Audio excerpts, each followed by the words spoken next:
കറീസ് കിച്ചണിലേക്ക് എല്ലാവർക്കും സ്വാഗതം. ഇന്നത്തെ നമ്മുടെ വീഡിയോ അഡീനിയം വിത്തിനെ കുറിച്ചിട്ടാണ് കേട്ടോ. പലരും ചോദിക്കാറുണ്ട്, അഡീനിയം വിത്താണോ ഉണ്ടാവുന്നത്, തണ്ട് വെച്ചിട്ടാണ് ഉണ്ടാവുന്നതെന്ന് പലരും ചോദിക്കാറുണ്ട്. പക്ഷേ ഈ അഡീനിയം വിത്ത് കാണുമ്പോൾ നല്ല രസമാണല്ലേ കാണാൻ, എന്തു ഭംഗി കാണാൻ. ഇതിലെ വിത്ത് നമ്മൾ ഇതുപോലെയാണോ വിത്ത് നമ്മൾ പ്രതീക്ഷിച്ചിരിക്കുന്നത്?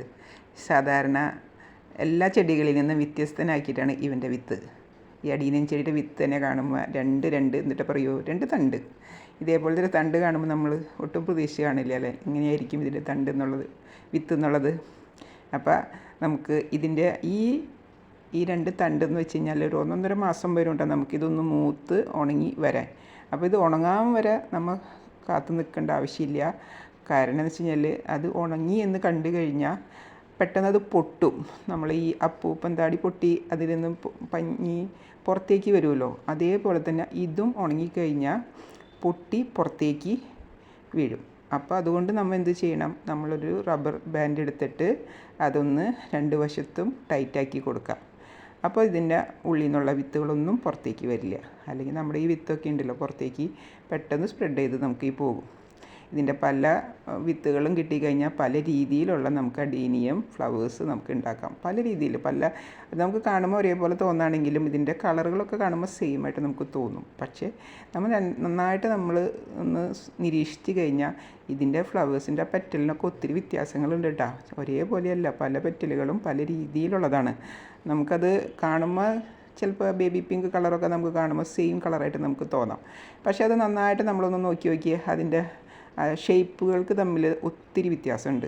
അപ്പം നമ്മൾ വിത്ത് എടുക്കുമ്പോൾ തന്നെ ഓരോന്നിൻ്റെയും വിത്ത് സെപ്പറേറ്റ് എടുക്കുകയാണെങ്കിൽ പല രീതിയിലുള്ള അഡീനിയം ചെടികൾ നമുക്ക് ഉൽപ്പാദിപ്പിക്കാൻ കഴിയും. വീടുകളിൽ നമുക്ക് പൈസ കൊടുത്ത് വാങ്ങേണ്ട ആവശ്യമില്ല. നമ്മൾ വീടുകളിൽ ചെല്ലുകയാണെങ്കിൽ ആ ചെടി കണ്ടു കഴിയുമ്പോൾ തന്നെ നമുക്ക് മനസ്സിലാവുമല്ലോ അത് ഏത് തരം ചെടിയാണെന്നുള്ളത്.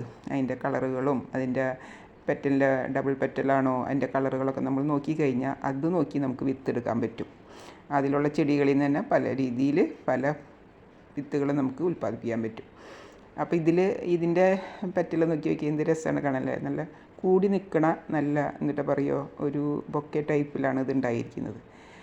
അതിൻ്റെ ഇലകൾ നോക്കിയിട്ട് നമുക്ക് ചെടിയുടെ കളറും ഏത് കളറാണ് നമ്മുടെ അഡീനിയം ഫ്ലവർ ഉണ്ടാകാനുള്ളതെന്ന് നമുക്ക് മനസ്സിലാക്കാൻ പറ്റും. പല ഇലകളും നമ്മൾ പല രീതിയിലാണ് അഡീനിയം ഫ്ലവേഴ്സിൻ്റെ നമ്മുടെ ചെടികളുടെ ഇലകൾ കാണുന്നത്. അപ്പോൾ ഈ വിത്ത് നമുക്ക് ആയിന്ന് കണ്ടു കഴിഞ്ഞാൽ പറഞ്ഞ പോലെ തന്നെ നമുക്ക് റബ്ബർ ബാൻഡ് ഇട്ടിട്ട് സെറ്റാക്കാം. അപ്പോൾ ഞാനിത് നോക്കിയേ, ഇതിൽ കണ്ട ഇതുപോലെ ഞാൻ റബ്ബർ ബാൻഡ് ഇട്ട് ഡ്രൈ ആക്കി വെച്ചിരിക്കുകയാണ്. ഇത് കാണുമ്പോൾ തന്നെ നിങ്ങൾക്ക് മനസ്സിലായി ഇത് പൊട്ടി തുടങ്ങി. അപ്പോൾ ഇത് പൊട്ടി കഴിഞ്ഞ് നമ്മളിത് കണ്ടില്ല എന്ന് വെച്ച് കഴിഞ്ഞാൽ അത് സ്പ്രെഡായി പോകും. അപ്പോൾ അതുകൊണ്ടാണ് ഞാനിതുപോലെ തന്നെ വെച്ചിരിക്കുന്നത്. അപ്പോൾ നിങ്ങൾക്കിത് ഞാനൊന്ന് തുറന്ന് കാണിച്ച് തരാം കേട്ടോ. അതിൻ്റെ വിത്ത് എങ്ങനെയാണ് ഇരിക്കുന്നത് ഇത് കാണുമ്പോൾ നോക്കി നമ്മുടെ വെൽവെറ്റ് പോലെയാണ് അതിൻ്റെ ഇരിക്കുന്നത്. ശരിക്കും പറഞ്ഞാൽ നല്ല രസമാണ്. പഞ്ഞിക്കൂട പോലെ നമ്മുടെ അഡീനിയം വിത്തുകൾ ഇരിക്കുന്നുണ്ടാവും. ഇത് കാണുമ്പോൾ നമ്മൾ വിചാരിക്കും ഇതാണ് വിത്തുന്നത്. ഇതിൻ്റെ ഈ തുമ്പത്തല്ല അടിഭാഗത്താണ് ഒരു എന്നിട്ട് പറയുമോ ഒരു ചെറിയൊരു ബഡ്സ് പോലെയാണ് അതിൻ്റെ വിത്തിരിക്കുന്നത്. അത് നമ്മളതിൽ നിന്ന് വേർപ്പെടുത്തിയിട്ട് ശേഷമാണ് അത് നമുക്ക് മുളപ്പിക്കാൻ വയ്ക്കുന്നത്. ഇത് കണ്ട, ഇതാണ് അതിൻ്റെ അഡീനിയം വിത്തിൻ്റെ ശരിക്കുള്ള വിത്ത്. മറ്റേത് പഞ്ഞി അതിൻ്റെ സംരക്ഷണമായിട്ട് നിൽക്കുന്നതാണ് കേട്ടോ. അത് നമുക്ക് അതിനോടൊപ്പം ഇടേണ്ട ആവശ്യമില്ല. അപ്പോൾ നിങ്ങൾക്ക് ഈ പറഞ്ഞ പോലെ തന്നെ ഈ അഡീനിയം വിത്ത് കണ്ടു കഴിഞ്ഞപ്പോൾ ഇഷ്ടപ്പെട്ട് കാണുന്നു കരുതുന്നു. എല്ലാവർക്കും അറിയായിരിക്കാം, അറിയാത്ത ഒത്തിരി ആൾക്കാരുകൾ നമ്മുടെ ഇടയിലുണ്ട്. പലരും ഇത് കാണുമ്പോൾ തന്നെ വളരെ സാഹുതത്തോടു കൂടി ചോദിക്കാറുണ്ട്, ഇതെന്താണെന്നാണ് ചോദിക്കാറ്. അപ്പം നമ്മൾ വിചാരിക്കും ഇവരൊക്കെ ഒന്നും ഇതറിയില്ലേ എന്നുള്ള ഇത് നമുക്കുണ്ടാവാം. പക്ഷേ അറിയാത്തവർ ഒത്തിരി പേരുണ്ടാവും. അവർക്ക് വേണ്ടിയിട്ടാണ് നമ്മൾ ഈ വീഡിയോ ചെയ്തിരിക്കുന്നത്. അപ്പോൾ അഡീനിയം വിത്തിനെ കുറിച്ചൊക്കെ അറിയാൻ ആഗ്രഹമുള്ളവർ ഈ പറഞ്ഞ പോലെ നമ്മുടെ ഈ വീഡിയോ ഒന്ന് കണ്ടു കഴിഞ്ഞാൽ അഡീനിയം വിത്ത് എന്താണെന്നും അത് എത്ര നാൾ പിടിക്കും മുക്കാൻ എന്നുള്ളതൊക്കെ നമുക്ക് ഇതിൽ നിന്ന് മനസ്സിലാക്കാൻ പറ്റും. അപ്പോൾ ഈ വീഡിയോ ഇഷ്ടപ്പെട്ട് കാണുന്നു കരുതുന്നു.